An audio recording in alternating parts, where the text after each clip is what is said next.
And welcome into another episode of Tiger Territory, part of the Foul Territory Network, a Detroit Tigers podcast. I'm Kieran Steckley. With me, as always, the man who's a senior level expert at traveling around the junior circuit. He is Cody Stavenhagen. How you doing? Hey, doing all right. All is well in the world. The Tigers won a baseball game for the How first about time that? in what felt like a long time. I wrote 8 days that felt like 80. I don't like how we feel. Like this one win shouldn't get ahead of ourselves. It does not erase a very, very bad span of baseball. But it does kind of remind you that's really all they needed was like one or two wins to change the angle of the playoff picture. The Tigers' playoff odds, we'll just go ahead and put this up. Jump They're right at in. 84.2%. Still have an outside chance to win the division. They're tied. We got 3 games left. Basically, if you can get one more win, I mean, your magic number is 2. Some combination of 2 Tigers wins and Astros losses, and you are going to the playoffs.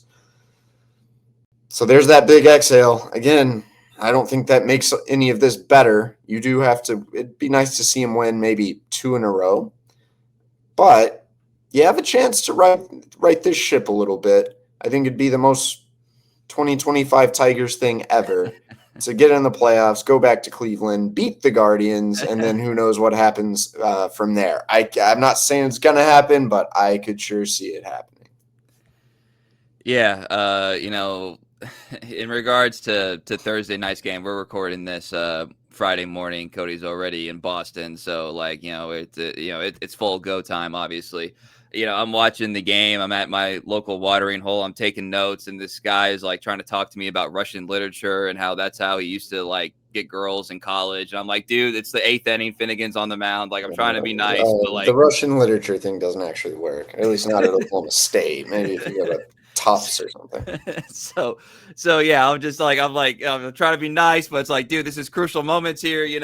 But it was really fun. And my wife was at a conference and she was like, oh, how was your evening? You were able to relax? I was like, when that game was over, I was able to relax because it was like, whew, all these things. We had kind of seen snippets of all these little things that we know the Tigers do, and when they usually add up to like winning baseball. Not necessarily wins all the time, but winning baseball. And it was nice to kind of see that kind of stuff like actually result in a W. So that's just like my exhaling. Whew. What was that clubhouse like? Because again, you're there like every day, and before the game and after the game, and you're kind of having to ask like the same questions over and over again to a lot of the same guys, and that's like a tiring experience from both sides. So what was that clubhouse like to be able to talk about all those things and a win? Yeah, it was a lot better. First time there's been music playing in a long time. Definitely the most lively and full it's been in a long time. I think like 3 or 4 different guys use some variation of, lifting a weight off our shoulder. Winsel Perez literally gave like the biggest exhale I've ever seen. He's like, it just felt like, ah. And that is how it felt. I do think the Tigers felt like that collectively, even after the first inning. The Jamai Jones homer, the Winsel homer, you got momentum. You gave your young starter a lead. Oddly enough, they scored first in all 3 games in Yeah, Cleveland. that's one of those little But, things, like a 2-0 lead rather than a 1-0 lead right. made a difference this time. The homers, they were riding pretty high. Again, it kind of felt like more than one win. I Absolutely. think that's how bad they needed to break the streak. That's how bad, how impactful one win at this point in the year can be in changing the playoff picture. So we'll see if they can keep that going. We'll see if they can play another good game against a good Red Sox team that also has a lot at stake this weekend. They didn't play a perfect game. They squandered a lot of run scoring opportunities. They had some bad at bats with runners in scoring position. Mm-hmm. Got in a couple sticky situations, but they got out of it. And that was the biggest thing. They pitched well. Their bullpen day, pitching chaos actually unfolded according to plan. Oddly enough, their last 2 victories have been bullpen days. If you go back to that Sunday in Miami with Jose Urquidy and Cater Montero. So the strategy can still work every now and then. It worked pretty much to perfection. AJ Hinch was back in control, making good decisions, the decisions that made sense, and he got good results. It was one game, but refreshing. Yeah, and like there, I had referenced in a previous episode like all these like potential breakthroughs, and they didn't happen, because you end up getting the losses. But now that there's a win, we can talk about like some breakthrough aspects. So you have the advantageous lineup, the righty centric lineup, the switch hitting Perez, and like I said, 2 home runs in the first inning. Riley Green gets himself a home run off a lefty, not a cheap one either.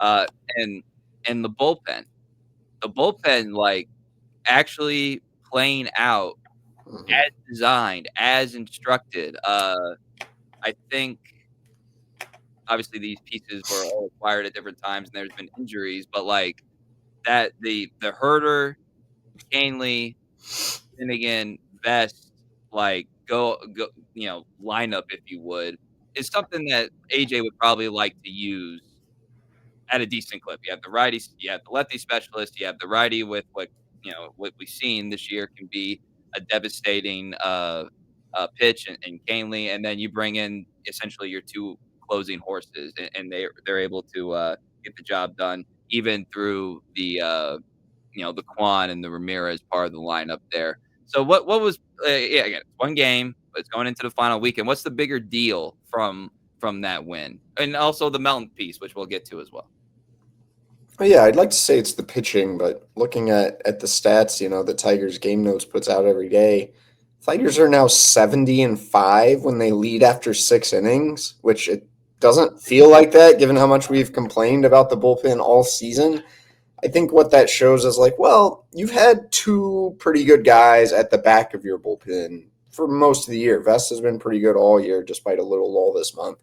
Canely Canely's back to being good again, maybe. Yeah.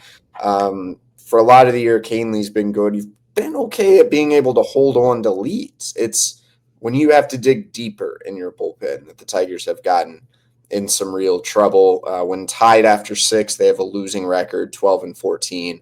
And when they're trailing after 6, they're only 4-54, which is interesting. They haven't had a lot of dramatic come from behind wins. For as much as this is a fun, emotional team, they haven't come from behind very often. And you could argue they haven't had the bullpen to keep them in games when it gets late and they're losing, and AJ Hinch is deploying the bullpen a little bit differently. So those are kind of some illuminating numbers to show what's really going on. I still think, especially if we start talking about playoff baseball, you got to have more than one or two guys in the bullpen.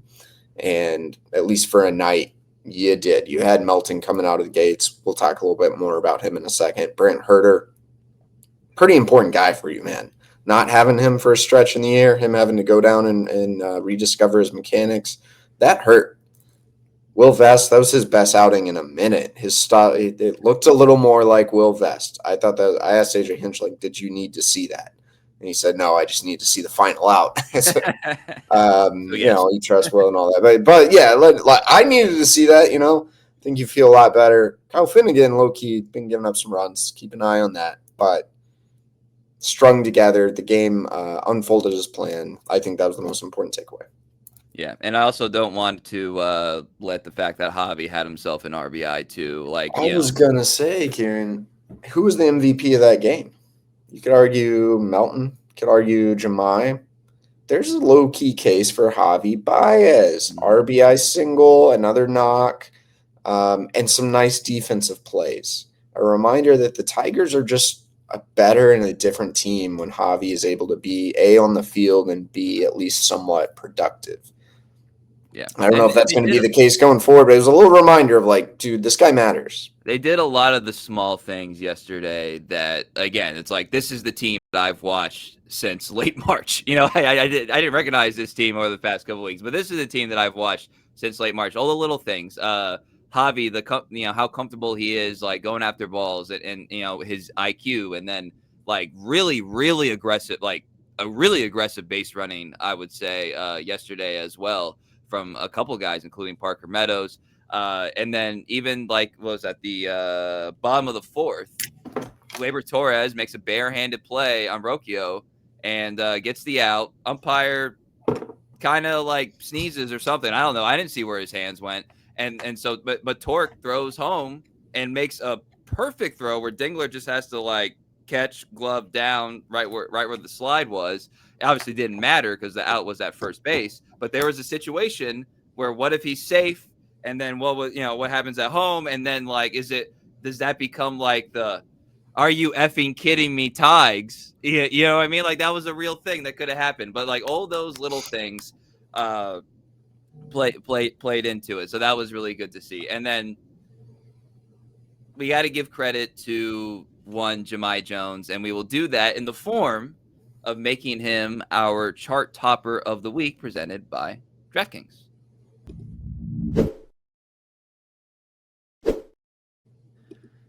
So yeah, DraftKings gives us an opportunity to kind of look at like different things of what makes this team go, and Jamai Jones is one of those like pieces that has really made this team go in a variety of ways, Cody, and sometimes you forget just like how, I don't want to say random, that's not the right term, but just how like low key bringing Jamai Jones into the organization was. And you're like, oh, this is kind of cool. Like, you have the family aspect of it. That's nice, and he's become like a vital component to what AJ wants to do with this lineup. Not only is he, a lefty killer, and I'll get to some numbers examples in a second, but the fact that he's a guy that you put at the top of the lineup so that when the bullpens come in, you want to bring in Carpenter, you want to bring in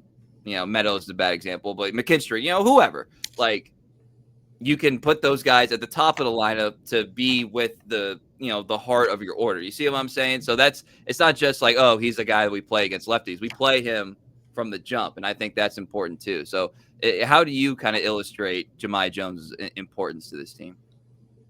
Hear me out. Remember when the Tigers didn't take Jahan or Jahmai Jones on the opening day roster so they could sign Manuel Margot and have Ryan Kreidler be the opening day center fielder? Was that 2 years ago? I can't remember. That was this year. That was this season. So if you want to add to the list of things that probably weren't handled well, maybe you could put that on there.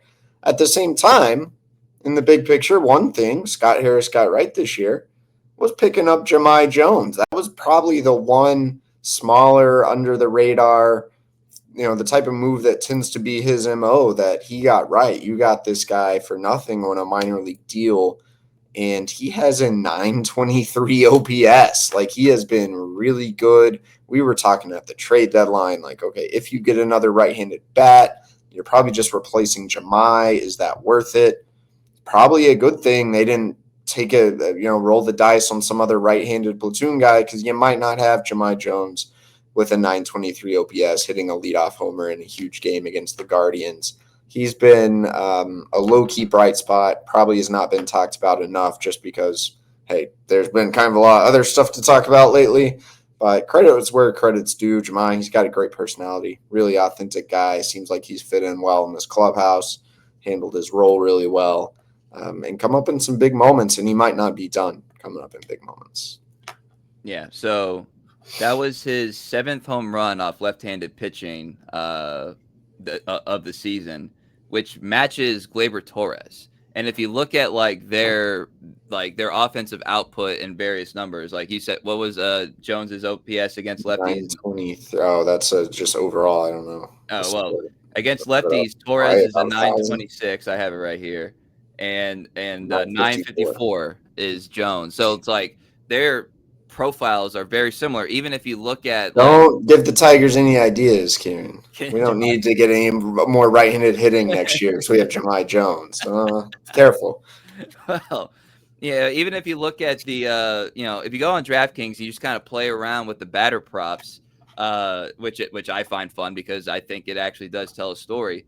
3+ total bases, Gleyber Torres plus 329. 3+ total bases, Jamai Jones plus 366. 2+ hits plus 290 for Torres. 2+ hits plus 322. These are sense differences. That's the point of what I'm saying with these numbers, is that they largely view these guys as similar hitters when there's a left-handed starter on the mound. And that brings us to our pick of the week. We have it on the screen here. Jamai Jones, 2+ hits at plus 322. Could have done the total bases thing.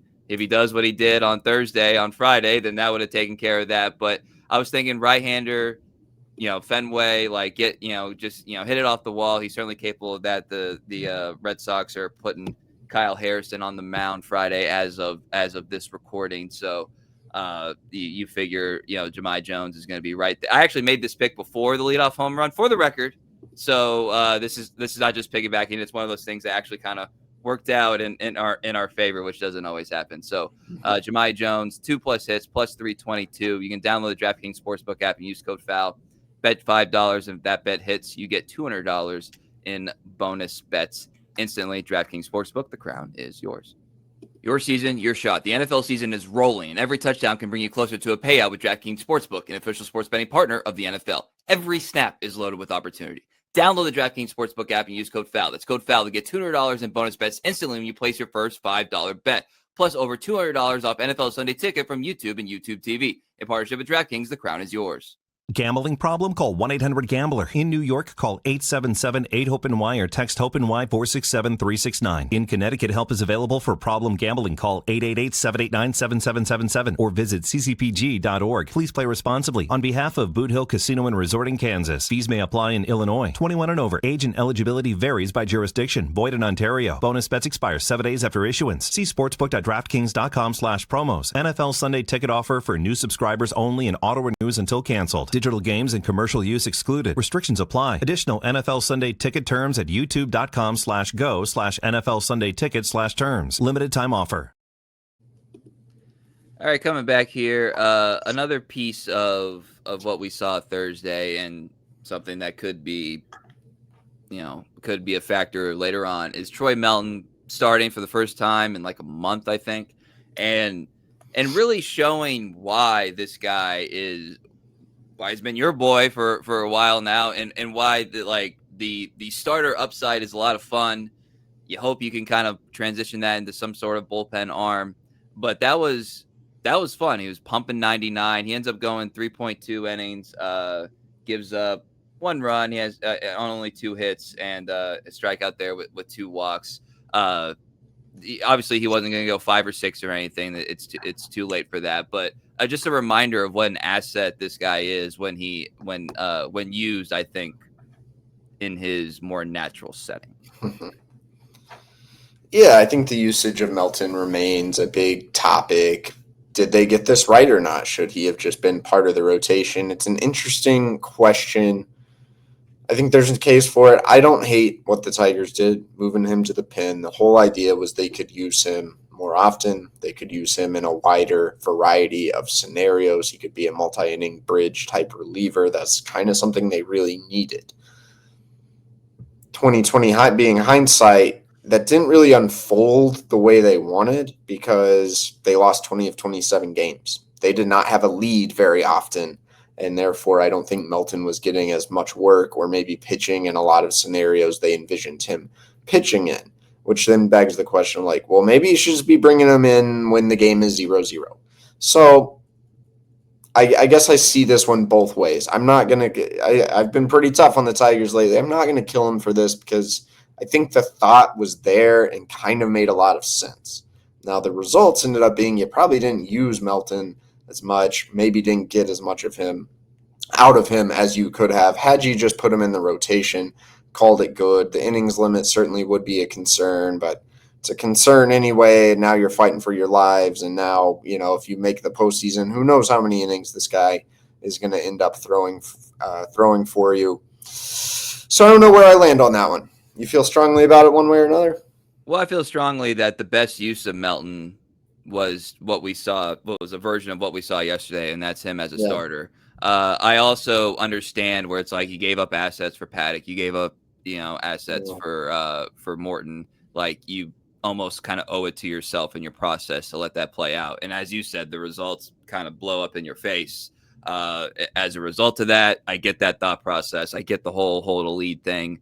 A lot of timing and baseball regression kind of worked against that thought process. But it's obviously clear that this is the better way to use him. And like you said, it's like, well, innings limit. It's like, okay, cool. Well, he could be under the innings limit. You could miss the damn playoffs. So, yeah, sometimes I do think the concern remains what's this going to look like for him next year?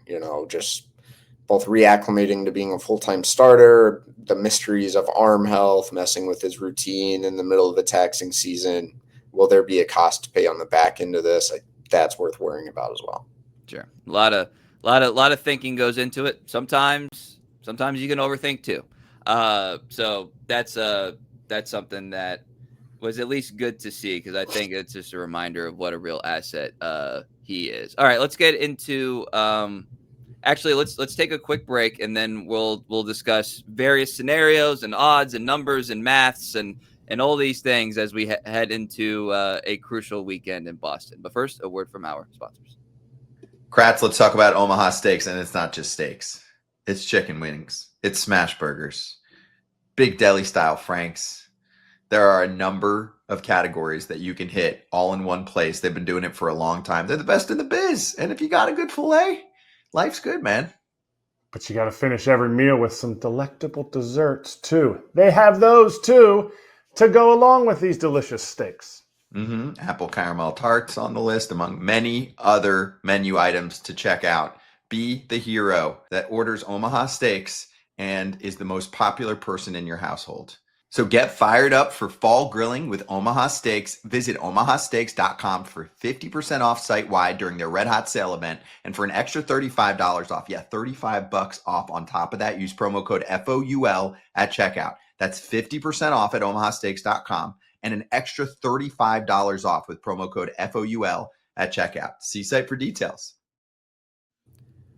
All right, coming back here. The Red Sox have already kind of made they've made their decision on this. They did so earlier in the week. They feel comfortable that they're going to be playing in the postseason, and they want their ace available for game one of a wild card series. So they adjusted their rotation, pitched Crochet earlier in the week so that he can be available Tuesday. Well, Friday, Saturday, Sunday, the Tigers are obviously playing the Boston Red Sox. So they are avoiding, if you want to call things a break, you're avoiding Garrett Crochet. But as of now, the Tigers have scheduled Tarek Skubal to pitch Sunday. So we actually got this question, and I love it when everybody's kind of on the same page here, because I was thinking about bringing it up anyway. What if you have clinched a playoff spot? You technically could still win the division. It's still all in the open on Sunday. What do you do with Tarek Skubal? Like, what is the move there for you? Yeah, save him for game one of the wild card series, right? You're playing a 3-game series. No matter what, your chances of getting a bye are they officially out the window? They're certainly all but out the window. Here are the Tigers playoff scenarios. This courtesy of Evan Woodbury at MLive via playoffstatus.com.